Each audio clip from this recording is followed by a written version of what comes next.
Hey, so I've gotten really into glow-in-the-dark stuff recently, and I understand how childish that sounds, but outside of it being a fun, gimmicky thing, I wonder if I can make it a legitimate tool in my hobby.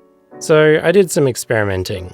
Obviously, a toxic river would be a great starting place, so I hacked up some Necromunda terrain for a commission piece, and I did my first ever resin pour.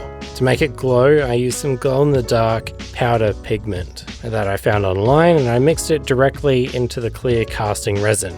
It took a really long time to dry in our cold weather, but thankfully my very janky riverbed made from aluminium foil and construction adhesive kept all the resin contained while it cured. I really love the end result. I like that the water is pretty clear, but as soon as there's any sort of partial shade, there's a slight ambient glow to the water.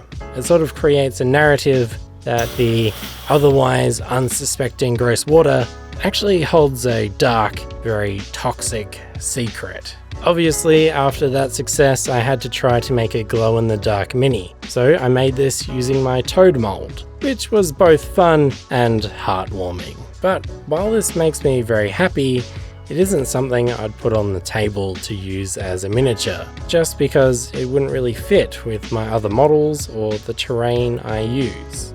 But a few weeks ago, I had an idea. My idea was, could I make a glow-in-the-dark gloomspite gitz army where all the grots, I was going to say goblins, but they're grots now, had a weird translucent glow to them from all their cave mushroom consumption. To me, that sounded awesome. And I gave it a go, and I hacked up a box of 40k Gretchen because I needed some hoodless grot faces on a budget, and it's what my hobby shop had. I green stuffed the little body in about 20 minutes, and I made a quick mold, and then I did nothing with it for about 3 weeks, until now.